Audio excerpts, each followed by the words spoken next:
네, 전해드린 대로 북한이 어젯밤 늦게 오물풍선을 살포했습니다. 그 배경은 뭔지, 또 앞으로 우리 정부는 어떻게 대응할지 짚어보겠습니다. 김용현 동국대학교 북한학과 교수 전화로 연결되어 있습니다. 네, 교수님 안녕하세요. 네, 안녕하십니까? 네, 6일 만이죠. 북한이 오물풍선 살포를 재개했습니다. 탈북민 단체가 날려보낸 대북 전단이 좀 직접적인 원인일까요? 그렇습니다. 북한 입장에서는 100배 보복을 하겠다 이런 이야기를 꺼냈었거든요. 예. 그러니까 우리 단체가 다시 대북 전단 살포를 하게 된다면 북한에서 거기에 대한 맞대응을 하겠다는 입장을 분명히 펼쳤기 때문에 거기에 대한 대응이었고 예고된 것이다. 또 북한의 그 행동에 대해서 우리가 예상했던 행동이다 이렇게 봐야 되겠습니다. 예, 지난 7일 금요일이죠. 탈북민 단체가 강화도에서 대북 전단을 살포했습니다. 네. 그러니까 그제밤이니까 정확히 하루 만에 북한이 맞대응을 한 셈인데요. 준비된 행동이었다 이렇게 봐도 되겠습니까? 그렇습니다. 말씀하신 것처럼 이건 북한이 준비하고 있었다고 봐야 될 것 같고요. 예. 우리 단체가 계속 대북 전단을 날리겠다는 의지를 표명을 했고 또 실제 행동에 옮겼기 때문에 거기에 대한 대응의 형태로 북측에서 대남 풍선을 날렸다 이렇게 봐야 될 것 같습니다. 네.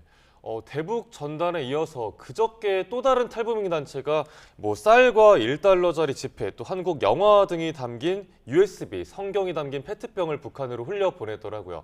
이게 네. 멀게는 황해남도 과일군까지 흘러간다고 하는데 북한이 그동안 페트병 활동에는 그렇게 민감하게 반응하진 않았었잖아요. 이번엔 어떻게 네. 보십니까? 어쨌든 이번에는 북한이 페트병에 대해서도 반응할 가능성이 있다고 봐야 되는데요. 이 풍선이나 대북 전단이 하늘에서 날아가는 것에 북한이 보다 민감하게 반응했던 사실입니다. 네. 이 페트병 같은 경우는 북한 해안으로 다 이게 상륙한다 이렇게 보기는 어려울 것 같고요. 또 거기에 대해서 북한이 이제 수거를 북한 해군이나 또 북한에서 수거를 빨리빨리 할 수 있기 때문에 그것에 대해서는 좀 더 북한이 부담을 덜 할 텐데 이 풍선은 대북 전단지를 날리는 풍선은 좀 상황이 다르다고 봐야 되겠습니다. 그래서 북한은 좀 더 여기에 민감하게 반응하고 있다 이렇게 봐야 되겠습니다. 예, 하루 만에 맞대응을 한 셈인데요. 앞으로 어떤 네. 상황이 벌어질지가 더 관심인 상황입니다. 지금 북한이 오물풍선 살포 말고 앞서 네. 진행했던 GPS 교란이나 혹은 단거리 탄도미사일 같은 추가 도발을 할 가능성도 있다고 보십니까? 그렇습니다. 그 가능성은 여전히 열려 있다라고 봐야 될 것 같고요. 예. 실제 가능성이 꽤 높다고 봐야 되겠습니다. GPS 교란 같은 경우는 이제 북한이 지금 계속 간헐적으로 지금 해오고 있다 이렇게 봐야 되는데 서해상에서의 조업하는 우리 어선들, 특히 NLL 선상에 조업하는 어선들에게는 거의 어선의 이동 자체를 못하게 할 정도로 위력을 발휘하고 있다 이렇게 볼 수밖에 없습니다.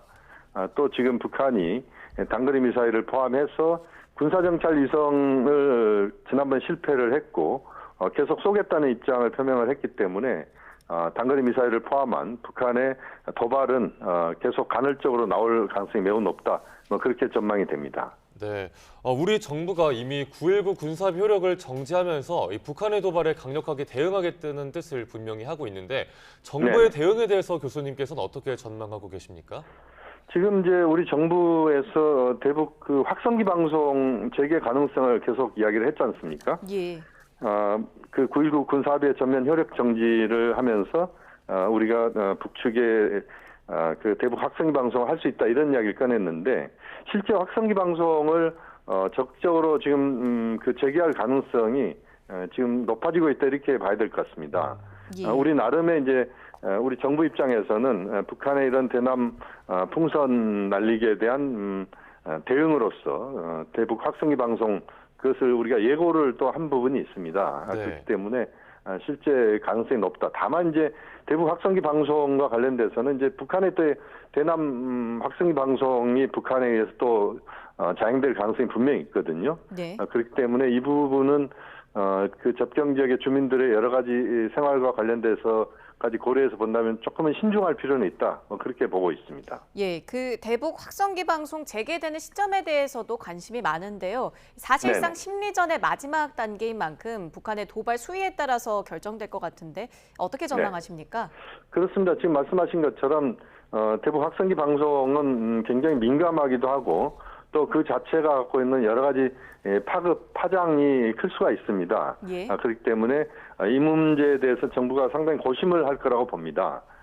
지금 이제 대북 학생 방송이 재개되게 된다면 북한도 대남 방송을 할 것이고 그것이 또 악순환의 고리에 또 빠질 수밖에 없게 되고 그렇게 되면 또 여러 가지 그 접경지역 주민들의 생활이나 또는 여러 차원에서 또 문제가 발생할 수도 있는 요소가 있습니다. 그렇기 때문에 그 문제에 대해서 정부가 고민을 할 거라고 봅니다만 어쨌든 정부는 이제 북한에 대해서 강하게 대받아치는 강대 강의 대결 이 구도를 우리 정부도 아마 끌고 갈 가능성이 높기 때문에 대북 학생기 방송 재개에 대한 강력한 입장들을 아마 표명할 가능성이 충분히 있다 이렇게 전망이 됩니다. 네, 서북도서와 군사분계선 일대에서 우리 군의 포사격 훈련도 곧 재개가 될 예정인데 이런 네네. 상황에서 포사격 훈련까지 실시가 되면 말씀해 주신 대로 강대강 대결 구도가 더 심할 거란 관측이 많잖아요.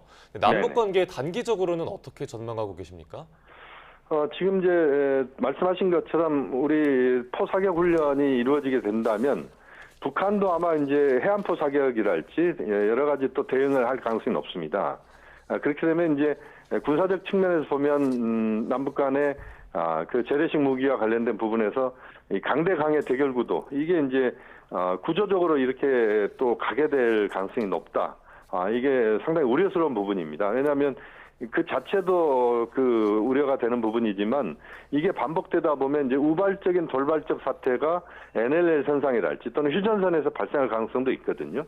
거기에 대해서 제어하거나 그것을 억제할 남북 간의 통신이랄지 이런 것들이 전혀 지금 작동이 되지 않고 있습니다. 네. 그렇기 때문에 상당히 우발적 돌발적 사태가 발생했을 경우에 걷잡을 수 없는 또 남북 간의 군사적 충돌 가능성도 배제할 수 없다. 이런 점에서 매우 우려스럽다. 그렇게 보면 좀 더 지금의 상황에서 군사적인 차원에서의 위기 수위를 조절하는 그런 능력을 우리 정부가 또 발휘할 필요가 있다고 봅니다. 예, 알겠습니다. 여기까지 듣겠습니다. 대남 오물풍선 살포 관련 이야기 나눠봤습니다. 동국대 북한학과 김용현 교수와 함께했습니다. 고맙습니다. 네, 감사합니다.